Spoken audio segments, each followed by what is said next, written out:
जी मोहसिन शाहनवाज रांझा साहब, जिस तरह तहरीक इंसाफ ने टारगेट किया chief justice Islamabad high court को, तो आज जब उनका फैसला आया तो शहबाज शरीफ साहब समेत आपकी पार्टी के बहुत से रहनुमा जो हैं वो chief justice of supreme court of Pakistan justice Umar Ata Bandial को टारगेट कर रहे हैं। तो एक इस्लामाबाद हाई कोर्ट के चीफ जस्टिस के पीछे लग गया है और आप लगे हैं जस्टिस बंदयाल के पीछे। क्या ये रवैया दुरुस्त है? देखिए, जस्टिस बंदयाल साहब का जहाँ तक ताल्लुक़ है, उनकी तो अपनी मदर इन लॉ का एक ऑडियो भी आ चुकी है मंजर आम पे। फिर जस्टिस उमर अता बंदयाल साहब को एक सीनियर कोर्ट में बैठ के एक केस जो कि ज़ेर समात है किसी लोअर कोर्ट में, उसके ऊपर एक फ़ाइनल रिमार्क्स नहीं देने चाहिए, उस केस के किसी भी मेरिट्स के ऊपर नहीं देने चाहिए। ये मैं इस टॉक शो में कह सकता हूँ, ये एक लीगल प्रैक्टिस है, ये कोड ऑफ कॉन्डक्ट है कि आप एक चीज़ के, तो फिर इसका मतलब है कि अगर चीफ जस्टिस अपना जहन दे दे तो लोअर जुडिशरी के जजेस उसके जहन से आगे पीछे नहीं होते, क्योंकि फिर बड़े और मामलात होते हैं। आप भी तो जस्टिस बंदयाल के खिलाफ लोगों को उकसा रहे हैं। देखिए, मैं आपको उकसा रहा हूँ on the base of facts. मैं अगर झूठ बोल रहा हूँ, अगर मेरी गलत बयानी हो कि वो ऑडियो लीक जस्टिस बंदयाल साहब की मदर इन लॉ की जो ऑडियो लीक है। के पास जाऊंगा।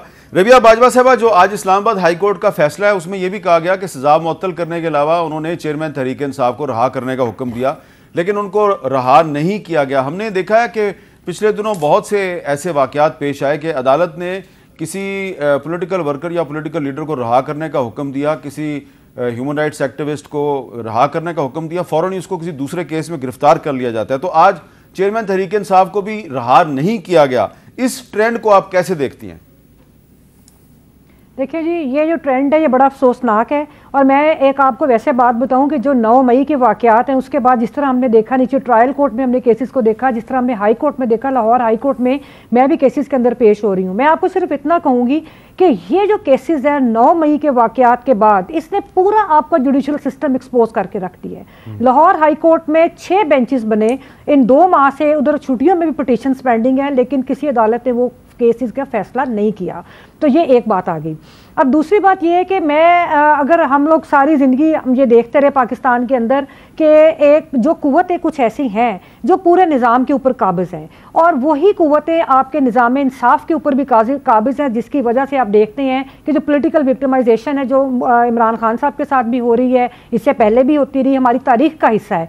और वो इसीलिए हो रही है कि यहाँ पर जुडिशरी जो है वो अपना, मैं बड़े दुख के साथ कहती हूँ कि एक वाहिद अदारा है जिसके ऊपर पाकिस्तान की पूरी अवाम की नज़रें थी और लोग समझते थे कि उनको रिलीफ मिलेगा। लेकिन बदकिस्मती के साथ हम ये देख रहे हैं, बार एसोसिएशन का एक ये मौक़िफ़ भी है कि जुडिशरी अपना जो जिम्मेदारियां थी वो अदा करने में नाकाम हुई है। और मैं कुछ हद तक ज़ाती तौर पे ये भी फील करती हूँ कि हमारे अंदर जो हम समझते थे कि आज़ाद मनश किस्म के जजेस हैं, बदकिस्मती से हमें वैसा नज़र नहीं आ रहा। हाँ, अलबत्ता मैं एक ज़रूर जिक्र करूँगी, भी आपने देखा कि पिंडी बेंच ने एक फ़ैसला दिया और उसके अंदर उन्होंने बड़े अच्छे तरीके से उस केस को डिस्कस किया, और हम उसकी बड़े एहतराम करते हैं इंसानी हकूक़ के हवाले से भी। और जो आम शहरियों के पॉलिटिकल वर्कर्स अपनी जगह पे जिस तरह आम शहरियों के राइट्स हैं उनको प्रोटेक्ट करने के लिए एक जजमेंट आई, और वो हम उसका बड़ा एहतराम करते हैं और हम उसको अप्रिशिएट करते हैं। अच्छा, ये मुझे बताएं गौर साहब कि क्या चेयरमैन तहरीक इंसाफ जो हैं उनकी सज़ा मुअत्तल हुई है? क्या उनकी नाअहली भी ख़त्म हो गई है? मीर साहब, जहाँ तक नाअहली का ताल्लुक है तो ट्रायल कोर्ट ने तो नाअहली का कोई जिक्र नहीं किया था कि मैं आपको नाअहल कर देता हूँ। अलबत्ता ये ज़रूर है कि इलेक्शन कमीशन ने उसको जवाज़ बना के गलत तरीके से आर्टिकल 63(1)H में उसको नाअहली का एक नोटिफिकेशन इशू किया है। अब 2010 से ले ले, पहले 2010 से पहले कोई ऐसा केस नहीं हुआ था जिसमें नॉन डिक्लेरेशन भी कभी एक इशू हुआ हो। इफ्तियार चौधरी साहब के दौर में ये बातें ज़्यादा आई थी। उसके बाद जितने भी केसेस हुए आज तक, ये कई सारे केसेस हुए, बल्कि 18 केसेस इसमें ऐसे हुए थे जो 62(1) के ज़ुमरे में आए थे। कभी किसी केस में इलेक्शन कमीशन ने या किसी कोर्ट ने 63(1)H को इन्वोक नहीं किया।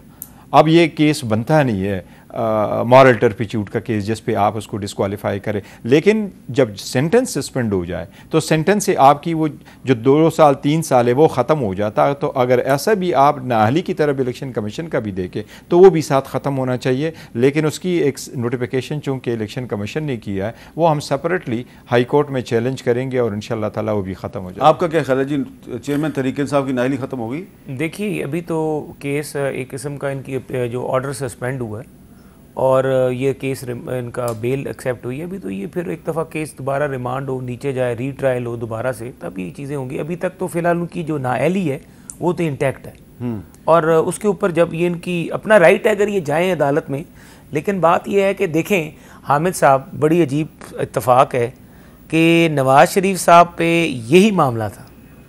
इमरान खान 37 पेशियों पे बुलाया गया, 37 में से वो 2 या 3 पे आया, बाकी तोड़ फोड़ की पूरे पाकिस्तान में, और 9 मई भी उसी तोड़ फोड़ का हिस्सा है।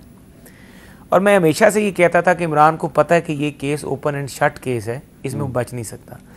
यहाँ पर इस मुल्क में एक मुल्क के वज़ीर, एक पार्टी के सरबराह को इंसाफ जो होता है वो सबके लिए बराबर होना चाहिए। एक पार्टी के सरबराह को उसी केस में ताहयात नायल किया जाता है, एक पासपोर्ट, वो आपको सारे केस का पता है, और दूसरे को ये जब ट्रीटमेंट दिया जाएगा तो पाकिस्तान का इस अदालती निज़ाम में यकीन रह जाएगा आवाम का।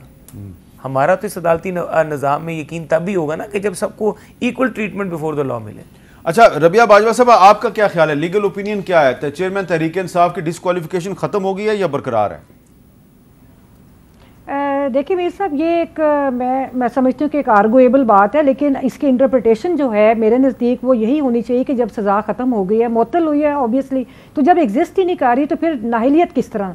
तो एनीवे, लेकिन ये बात दुरुस्त है कि इसमें मतलब बात हो सकती है और दोनों पार्टीज़ अपना अपना केस जो है उसको आर्गू करेंगी, लेकिन हम उम्मीद रखते हैं कि जो इस तरह के अब जो डिसक्वालिफिकेशन वाला मजाक है सियासतदानों के साथ, उसको भी अब ख़त्म होना चाहिए और ये फैसले जो है सियासतदानों की किस्मत के वो अवाम की अदालतों में होने चाहिए।